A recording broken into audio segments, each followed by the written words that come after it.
Je vous avais dit quoi les amis sur Instagram, sur Twitter et sur YouTube? L'Atlético Madrid, quand ils affrontent le FC Barcelone, surtout en Liga, c'est le Patético de Madrid.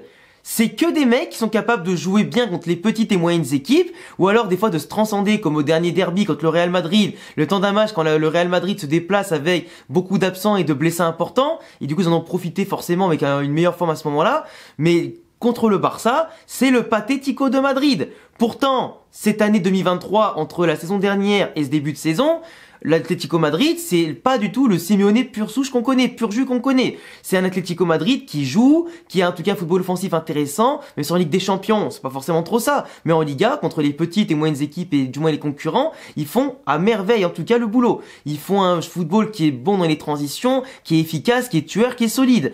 Mais là, dès que tu mets l'Atlético contre le Barça, je te dis, Patético de Madrid, qui au lieu de jouer offensivement et de les regarder dans le blanc des yeux, ils posent le triple bus, ils posent la triple ligne défensive, ils sont dans un semblant de gestion, soi-disant ils font exprès de laisser la possession au Barça pour que le Barça s'épuise, fasse des erreurs, s'impatiente et laisse beaucoup d'espace à l'Atlético Madrid après dans leur dos, qui se projette très bien, c'est vrai, qui ont vu plusieurs fois la surface du Barça, mais qui n'ont pas été dangereux. À chaque fois qu'ils y allaient, c'était un tir forcé sur le côté, qui finissait du coup dans le petit filet opposé, etc., mais de extérieur, et il faut à côté, des fois des centres contrés, jamais des frappes, en tout cas dans les 6 mètres, arrêtées par Iñaki Peña en première mi-temps. C'est toujours des actions qui amènent à rien, qui reviennent toujours après en retrait, etc. Ils perdent le ballon.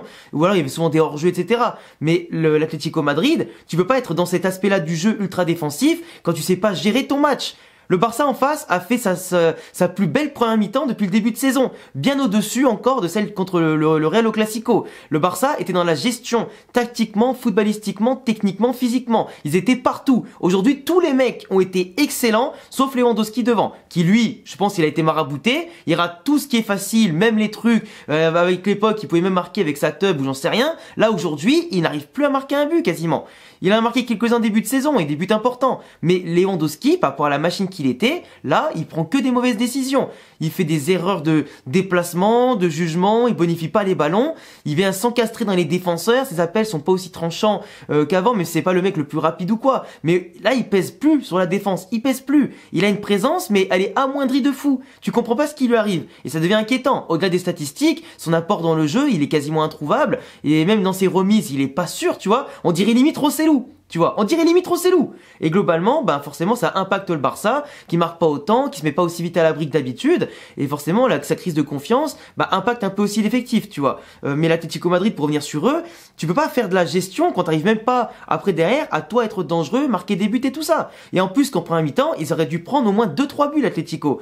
Parce que Lewandowski, il la met sur la barre, puis il en rate encore un autre. Puis après, à un moment donné, c'était non, je sais plus, c'était un des défenseurs qui met sur un corner ou un centre, je sais plus, une belle tête. Après, t'avais encore Rafinha qui poteau, ça c'est en deuxième mi-temps, mais qui ont des occasions. Donc globalement, la première mi-temps, tu vois, le Barça, même Félix en a eu plusieurs. Donc à un moment donné, ils auraient pu, le Barça, prendre le large dès la première mi-temps. Donc la stratégie de laisser la balle, défendre, si tu prends un but ou plusieurs dès le début, frérot, faut pas regretter après de ne pas avoir joué au football. Alors ce qu'ils auraient pu prendre de l'avant, aller en tout cas comme ils l'ont fait en seconde mi-temps, faire pousser le Barça à reculer et avoir un maximum d'occasions sur les centres, les asphyxier au pressing, dans l'organisation, tout ça, en montrant un peu plus de couilles. Mais là, l'Atlético Madrid, c'est du Patético de Madrid qui a pas de coronesse. Je te jure, c'est toujours ça. Côté Barça, aujourd'hui, donc je disais, meilleure première mi-temps de leur saison, mais après, même la seconde mi-temps, ils l'ont quand même bien géré. Ils ont plus souffert sur la fin, c'est vrai, où l'Atlético poussait à fond, mais c'est normal, parce que quand t'as dépensé beaucoup d'énergie, que t'essayes un petit peu de gérer, de profiter toi-même après derrière des espaces de l'Atlético, forcément, c'est plus le même aspect. Dans un cas comme ça, où t'as deux belles équipes de bas sur le papier, tout peut basculer dans le match à n'importe quel moment. Les temps forts comme les temps faibles, ça peut aller très vite d'un côté comme de l'autre. D'où le fait qu'il faut tuer l'adversaire. Et quand t'as un Barça comme ça, qui joue très bien, mais qui n'est pas tueur comme certaines années et pas forcément les plus solides, parce qu'ils ont laissé beaucoup d'espace comme je disais, et d'ailleurs ils ont eu de la chance qu'à la fin là, avec Lamine Yamal etc, quand ils ont raté le 4 contre 1, que l'Atlético Madrid ils aient pas de tueur ou vraiment de la chance, avec un Correa qui est pas capable de marquer un but, en étant là quasiment il y a plus qu'à la croisée, il tire sur le gardien, à un moment donné frérot, ils ont quand même de la chance, tu vois. Le Barça laisse beaucoup d'espace, font beaucoup d'erreurs mine de rien sur les transitions comme ça, quand ils sont contrés et tout ça, et franchement, contre des équipes comme le Bayern, comme Liverpool, comme le Real, etc., ça passe pas, ce genre de choses. Ça passe pas. Contre l'Atlético Madrid, ça allait. Parce qu'aujourd'hui, Griezmann, il n'était pas aussi inspiré que d'habitude. C'est pas le Griezmann qui vraiment pourrait manger à la table des meilleurs du monde à chaque fois, qui est vraiment pour l'instant clairement dans les meilleurs de Liga, mais aujourd'hui, il n'était pas inspiré. Joao Félix, par contre, lui, il a montré c'était quoi être inspiré. J'avais call sur Twitter qu'il allait marquer et les détruire. Il a été excellent tout le match. Son appel où il se bat, après il fait le petit piqué, c'est magnifique. À un moment donné, sur un centre en retrait, il la met un peu trop molle. Il n'arrive pas à la mettre bien forte, en tout cas dans la cage. Mais il a été au top dans l'activité, les décrochages, les combinaisons, le côté incisif, il a été énorme. Le Barça, quand t'as le milieu de terrain, Gundogan, Frenkie de Jong, Pedri, c'est du Real Football. C'est pas Roméo, c'est pas qui tu veux. Là, les trois ensemble, ça peut manquer peut-être d'un profil plus défensif encore, mais au niveau de la créativité, c'est énorme. Le ballon circule, il y a des mouvements, et l'Atlético Madrid, ils étaient paumés. Paumés. À un moment donné, il faut se remettre en question. Le Barça, il s'était très au-dessus à ce niveau-là. Après, comme je disais, ça patinait. Des fois, ça voulait pas tirer. Ça voulait transmettre les ballons à chaque fois à son collègue au lieu de tirer, etc. Malgré les bonnes positions. Mais ça peut coûter cher au Barça au bout d'un moment. Le Barça, qui n'a pas le plus beau football du Barça depuis le début de saison, a failli passer plusieurs fois, en tout cas, à la trappe ou quoi, avant des petites remontées ou des victoires assurées à un but d'écart. Mais pour l'instant, en tout cas, ça passe. Mais pendant combien de temps? Faut dire qu'ils sont pour l'instant 3e à 4 points de Gérone et du Real. Ils vont d'ailleurs affronter Gérone la semaine prochaine. Faudra voir si la deuxième équipe de Catalogne va leur mettre une distance ou s'ils vont pouvoir les rattraper. Mais franchement, le Barça, c'est pas assez tueur quand même malgré le jeu qu'il propose. Parce que là, si ce soir il y a 3-4-0 pour le Barça, franchement, il n'y a rien à dire. Devant, forcément, bon, Rafinha, il a mis des poteaux, mais après, il a fait une activité assez énorme. Même s'il prend des fois beaucoup le ballon, il rate beaucoup de dribbles, il envoie des fois trop en touche ou en 6 mètres, etc. Mais sinon, c'est pas mal. Lamine Yamal, il est rentré, il a raté, du coup, le 4 contre 1 qui est un peu abominable. T'as pas raté un 4 contre 1 à ce niveau-là. Après, il a pas fait non plus grand chose de plus. Après, Félix, de toute façon, quand il est sorti aussi, ça a un peu diminué l'impact du Barça, offensivement parlant.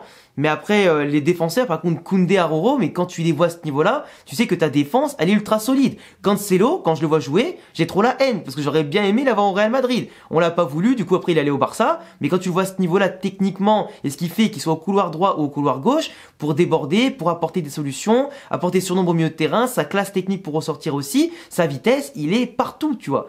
Christensen, au top aussi, et Iñaki Peña, parlons-en vite fait. Là, c'était Ter Stegen bis, tu vois. Le mec, il t'a fait un arrêt sur le coup franc de Depay, qui d'ailleurs aurait dû retirer celui juste après que Griezmann a voulu prendre absolument, qui était un peu plus proche, il a tiré dans le mur, parce que quand t'es un tireur en confiance qui a fait un bon coup franc, en général tu lui redonnes, tu fais pas chier, mais Iñaki Peña qui fait la bonne claquette, qui en a sauvé quand même 2-3 dans ce match-là, qui montre que en tant que remplaçant de Ter Stegen, un des meilleurs gardiens du monde, il se montre présent, il est décisif, tu vois. Et donc je pense que tout le monde peut être fier de lui, Iñaki Peña, parce qu'il a fait le taf qu'on lui a demandé. Et franchement, pour une première dans un gros match comme ça, mais il s'en est bien sorti. Donc clean sheet pour le Barça au passage, c'est surtout grâce à lui. Et la défense quand même qui a veillé au grain ce soir. Mais franchement, le Barça, quand tu vois tout le monde qui se connecte bien, après les remplaçants, c'était un peu moins dans le mood que les titulaires qui ont dominé le match. Mais globalement, tout était bien fait contre un Atlético Madrid qui était pas inspiré. Saul est rentré, bon lui il ralentissait le jeu. Coquet, le mec ça se voit quand même qu'il a déjà une sacrée expérience, mais bon, il est plus du tout au level du Coquet qu'on a connu. De Paul, il a fait des fois des belles passes, etc. Mais il était dépassé au milieu de terrain dans l'activité, dans les déplacements, dans le replacement. Llorente, quand il a joué un peu plus haut, il a mis la misère à Araujo. Au moment donné, il le met même par terre, il bouffait la pelouse. Mais je veux dire, ses centres, ils étaient pas tous assez précis. Il aurait pu tirer à un moment donné, il a préféré encore la donner. Griezmann qui rate trop, Morata qui était des fois il a fait des belles choses mais il a encore trop croqué, tu vois. Après c'est qu'avec des équipes comme ça qui jouent à contre-courant et ensuite quand tu changes de tactique, les joueurs malheureusement sont pas efficaces ou dans la volonté de faire vraiment mal, ça donne ça. Et du coup, le Barça aujourd'hui se relance un peu dans la course au titre, mais s'il reste à 4 points du Real et de Gérone. Mais au moins, ils battent l'Atlético Madrid. Atlético bat le Real bat le Barça l'Atlético Madrid. C'est un triangle à la Pokémon, tu vois. Le type feu, le type plante et le type eau, tu vois. Et après, derrière, maintenant, il y a le Paul à gratter Gérone. On verra bien ce qu'ils font contre le Barça. Et après, encore l'Atlético Madrid contre Gérone, qui va peut-être donner une nouvelle dynamique à la Liga dans les prochaines semaines. Mais franchement, là, on arrive à un point où c'est quand même décevant pour l'Atlético Madrid, qui vise des trophées, mais qui n'a pas les coronets ni le statut pour ça. Et pourtant de base à l'effectif, comme ils l'ont fait à des moments, il y a des phases, ils se projetaient super bien, le Barça était en galère en vitesse, était en galère dans leur surface, etc. Et au final, ils s'en sortaient quand même bien. Et l'Atlético Madrid, il gâchait des cartouches, mais abominables. Et je pense que Simeone, il peut s'en mordre les doigts de pas partir avec au moins un point. Témoin, il y a eu des occasions où ils auraient pu faire 1000 fois mieux. Même si le Barça, je le répète, aurait dû mener de 3-4 buts minimum à la mi-temps, voire à l'heure de jeu. Enfin bref, en tout cas, Félix, c'est vrai que je l'ai pas dit, mais qui a fêté le but et il a bien raison, parce que quand tu pars d'une équipe comme ça qui te respecte pas trop et qui de l'autre te met pas dans les bonnes conditions et qui en plus, même si lui dans son attitude il était pas aussi intégré que les autres, bah ouais, bah d'un côté moi à sa place, oui j'ai pas envie d'y retourner, je fête mon but, j'en ai rien à foutre quoi. Enfin bref, c'est que du football de toute façon, mais je vous laisserai quand même me dire en commentaire ce que vous en avez pensé de ce match-là. Abonnez-vous, cochez la cloche, mon Insta, Twitter et YouTube et Twitch en description. Et puis voilà, en tout cas on se retrouve bientôt pour de prochaines vidéos sur le Real et le FC Barcelone et la Liga en général. Et puis à bientôt les gars pour d'autres vidéos. Ciao!